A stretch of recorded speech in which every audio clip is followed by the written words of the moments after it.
Hello உறவுகளே, எல்லாரும் நல்லா இருப்பீங்க நம்புகிறேன். இன்றைக்கி நம்ம வீடியோவில் என்ன பார்க்க போகிறோம் அப்படின்னு பார்த்தீங்கன்னா, காளான் பிரியாணி செய்கிறது எப்படி அப்படின்னு பார்த்துடலாம். வாங்க இப்போ நம்ம வீடியோக்குள்ளே போகலாம்.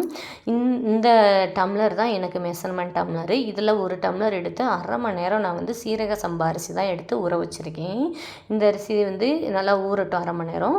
அதுக்கப்புறம் நம்ம அதுக்கு தேவையான பொருள்லாம் என்னென்ன அப்படின்னு சொல்லிட்டு பார்த்துடலாம். தக்காளி வந்து 2 மீடியம் சைஸ் தக்காளியை நீல வாக்கில் கட் பண்ணி வச்சுருக்கேன். அதே மாதிரி பெரிய வெங்காயம் வந்து மீடியம் சைஸில் 2 எடுத்து ஸ்லைஸாக கட் பண்ணி வச்சுருக்கேன். அதே மாதிரி புதினா, கொத்தமல்லி, பச்சை மிளகாய் இதை வந்து பல்ஸ் மோட் பண்ணி வச்சுருக்கேன். இஞ்சி பூண்டு பேஸ்ட்டு எடுத்துருக்கேன் தேவையான அளவு. இப்போ வந்து காளானை நம்ம இந்த மாதிரி கட் பண்ணி வச்சுக்கலாம். கட் பண்ணி வச்சுட்டு நம்ம இப்போ அடுப்பை பற்ற வச்சுக்கலாம். பற்ற வச்சுட்டு நம்ம குக்கர் ஹீட் ஏறினதுக்கப்புறம் நம்ம எண்ணெய் ஊற்றிக்கலாம். எண்ணெய் ஊற்றினதுக்கப்புறம் வந்துட்டு நம்ம அந்த எண்ணெயும் நல்லா ஹீட் ஆகிற வரைக்கும் வெயிட் பண்ணிவிட்டு அப்புறம் ஏலக்காய், கிராம்பு, ஏலக்காய் வந்து ஒரு 3-4 போட்டுக்கிட்டேன். ஏலக்காய் வந்து ஒரு 3 போட்டுக்கிட்டேன். பட்டை ஒரு 3 போட்டுக்கிட்டேன். சிம்மில் வச்சுக்கோங்க அடுப்பை. இப்போ இது வந்து பொரிஞ்சு வரட்டும். நம்ம பொரிஞ்சு வந்ததுக்கப்புறம் என்னென்ன சேர்க்கலான்னு பார்த்துடலாம். பொரிஞ்சு வர்ற வரைக்கும் வெயிட் பண்ணிவிட்டு கிண்டி விட்டுக்கலாம். இப்போ வந்து நம்ம வெங்காயம் சேர்த்துக்கலாம். வெங்காயத்தை வந்து நல்லா போட்டுட்டு வதக்கி விடணும். ஏன்னா வெங்காயம் கண்ணாடி பதம் வர வரைக்கும் நம்ம வெயிட் பண்ணணும். அடுப்பு வந்து சிம்மிலே தான் இருக்கணும். கிண்டி விடுங்க. கிண்டி விட்டதுக்கப்புறம் நல்லா கண்ணாடி பதத்துக்கு வரட்டும்.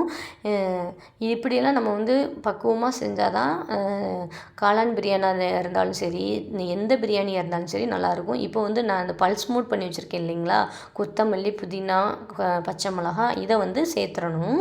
சேர்த்துட்டு நல்லா ஒரு கிளறி விட்டுக்கலாம். கிளறி விட்டதுக்கப்புறம் நம்ம இஞ்சி பூண்டு பேஸ்ட்டையும் சேர்த்துக்கலாம். இந்த வாசனையும் பச்சையாக இருக்கும், இஞ்சி பூண்டு பேஸ்ட்டும் பச்சையாக இருக்குல்ல, அதை ரெண்டையும் ஒன்றா போட்டு நம்ம கிளறி அது போகிற வரைக்கும் கிளறணும்னா, ரெண்டையும் ஒன்றா போட்டோம்னா கிளறி விடும்போது ரெண்டும் ஒன்றா சேர்ந்து அந்த வாசனைகள் வந்து போயிடும். நல்லா அந்த வாசனைகள் ரெண்டும் போகிற அளவுக்கு நம்ம கிளறி விட்டுக்கணும். இப்போ பார்த்திங்கன்னா இது கூட தக்காளி சேர்த்துக்கிறலாம். இந்த மாதிரி பதத்துக்கு வந்தோடனே நம்ம தக்காளி சேர்த்துக்கலாம். தக்காளி சேர்த்துட்டு தக்காளியும் நல்லா கிளறி விட்டுட்டு அதுக்கப்புறம் தேங்காய் எண்ணெய் கொஞ்சம் சேர்த்துக்கோங்க. தேங்காய் எண்ணெய் சேர்த்தா தான் வந்து சாப்பாடு நல்லா உதிரியாக டேஸ்ட்டாகவும் இருக்கும். வாசம் வரும், உங்களுக்கு நல்ல வாசனையை கொடுக்கும். அதுக்கு தான் வந்துட்டு தேங்காய் எண்ணெய் சேர்க்குறது. நல்லா கிளறி விட்டுக்கோங்க. இதோடு சேர்த்து கொஞ்சம் உப்பு போட்டுக்கோங்க. உப்பு போட்டோன்னு சொன்னால் அந்த தக்காளி வெங்காயம்லாம் நல்லா வந்து வதங்கி நமக்கு கொடுக்கும். அதனால தான் இப்போ வந்துட்டு சில்லி பவுடர் வந்து தேவையான அளவு போட்டுக்கோங்க. எனக்கு அளவு தெரியும் அதனால் போட்டிருக்கேன். அடுத்து கறி மசால் பொடியும் எனக்கு தேவையான அளவு எடுத்துக்கோங்க. நான் எனக்கு தெரியுன்றனால நான் போட்டுட்ருக்கேன். அதே மாதிரி பிரியாணி பவுடரும் அதே மாதிரி தான். நீங்கள் என்ன அளவுக்கு எடுத்துக்குவீங்களோ எடுத்துக்கோங்க. நான் இந்த அளவில் எடுத்துக்கிறேன். அதுக்கப்புறம் அதை நல்லா போட்டு கிண்டி விட்டுக்கோங்க. கிண்டி விட்டுட்டு அதுக்கப்புறம் வந்துட்டு நம்ம எங்கள் வீட்டில் வந்து என்னென்னா பசங்களுக்கு வந்து எந்த பிரியாணி செஞ்சாலும் ரொம்ப நல்லா விரும்பி சாப்பிடுவாங்க. மட்டன் பிரியாணி, சிக்கன் பிரியாணி, காளான் பிரியாணி, அவங்களுக்கு எல்லா பிரியாணியுமே ரொம்ப பிடிக்கும். பிரியாணினாலே பொதுவாக எங்கள் பசங்களுக்கு ரொம்ப பிடிச்சமான ஒரு விஷயம். தக்காளி சோறவே பிரியாணி சோறு மாதிரி செஞ்சு கொடுத்தாலே சாப்பிடுவாங்க. இப்போ நல்லா வதக்கி விட்டாச்சு. வதக்கி விட்டதுக்கப்புறம் நம்ம என்ன செய்யணும் அப்படின்னு பார்த்தீங்கன்னா, காளான் இருக்கு இல்லைங்களா, அதை வந்து இதில் ஆட் பண்ணிக்கணும். காளானே ஆட் பண்ணால் தான் அந்த காளானும் நம்ம அந்த செஞ்சுருக்கோம் பார்த்திங்களா, அந்த கலவைகள்லாம் எல்லாம் சேர்ந்து வெங்காயம், தக்காளி, அந்த பொடியெல்லாம் சேர்த்துருக்கோம் இல்லையா, அது எல்லாம் சேர்ந்து மிக்ஸ் ஆனால் தான் கொஞ்சம் கலர்ஃபுல்லாக நல்லாயிருக்கும். அந்த காளானும் அந்த மசாலாவும் சேர்ந்துச்சுன்னா செம்மையாக இருக்கும். இப்போ வந்து நம்ம தண்ணி 2 டம்ளர், 1 டம்ளர் அரிசிக்கு 2 டம்ளர் தண்ணி. ஏன்னா அது வந்து சீரக சம்பான்றனால நம்ம கரெக்டான அளவில் தண்ணி ஊற்றணும். இல்லைன்னா கூடுச்சுனாலும் குழஞ்சி போயிடும், கம்மியாக இருந்தாலும் உங்களுக்கு பிடிச்சி போயிடும். அதனால் கரெக்டான அளவில் நம்ம தண்ணி ஊற்றணும். இப்போ நல்லா கிளறி விட்டால் தான் அந்த எண்ணெய்கள் எல்லாமே ஒன்று சேரும். இப்போ வந்து நம்ம அரிசியை சேர்த்துக்கலாம். அரிசி சேர்த்துக்கிட்டு இப்போ இந்த அரிசி சேர்த்ததுக்கப்புறம் ஒரு கிளறி விட்டுக்கலாம்.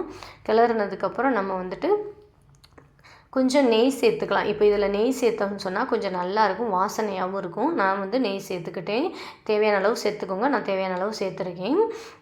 இப்போ வந்துட்டு இந்த மாதிரி வந்ததுக்கப்புறம் நம்ம வந்து குக்கர் மூடி போட்டு நல்லா கொதி வந்ததுக்கப்புறம் நம்ம குக்கர் மூடி போட்டு மூடி விட்டுறலாம். மூடி விட்டுட்டு விசில் வர வரைக்கும் வெயிட் பண்ணலாம். ஒரே ஒரு விசில் வைங்க. ஏன்னா இது ஜீரக சம்பா அரிசி அப்படிங்கிறனால ஒரு விசில் வச்சாலே போதும். விசில் வந்து நீங்கள் எடுத்து விட வேண்டாம். அதுவாக வந்ததுக்கப்புறம் நம்ம எடுத்துகிட்டு பார்த்தோம்னு சொன்னால் லைட்டாக கிளறி விட்டு பார்த்தா செம்மையாக செம்மையாக இருந்துச்சு. திறந்த உடனே வாசனை செம்மையாக இருந்துச்சுங்க. நீங்களும் செஞ்சு பாருங்கள், கண்டிப்பாக உங்களுக்கும் நல்லா வரும். பார்த்தீங்களா எவ்வளோ அழகாக இருக்குன்னு பார்க்கும்போதே சாப்பிடணும்னு தோணுது. நல்ல கமகமன்னு வாசனை, பிரியாணி வாசனை செம்மையாக இருந்தது. இப்போ வந்துட்டு இதை கிளறி விடுங்க. பாருங்கள் எவ்வளோ அழகாக உதிரி உதிரியாக இருக்குன்னு பார்த்தீங்களா. எனக்கு பார்த்தோன்னே ஆசையாக இருந்துச்சு. எங்கள் பசங்களுக்கு எப்படா அதை போட்டு அவங்ககிட்ட கேட்கலாம் அப்படின்னு தோணுச்சு. அந்தளவுக்கு எனக்கே ஆச்சரியமாக இருந்தது. செம்மையாக இருக்குது பார்த்தீங்களா, உதிரி உதிரியாக அழகாக கலர்ஃபுல்லாக இருக்குது பார்த்தீங்களா.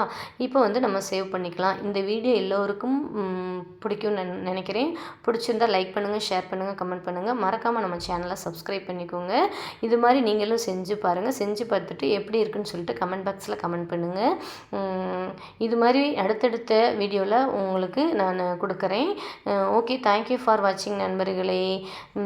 மறக்காமல் நம்ம சேனலை சப்ஸ்கிரைப் பண்ணிக்கோங்க. பக்கத்தில் இருக்க பெல் ஐக்கானையும் கிளிக் பண்ணிக்கோங்க. டாடா, பாய், தேங்க்யூ ஃபார் வாட்சிங்.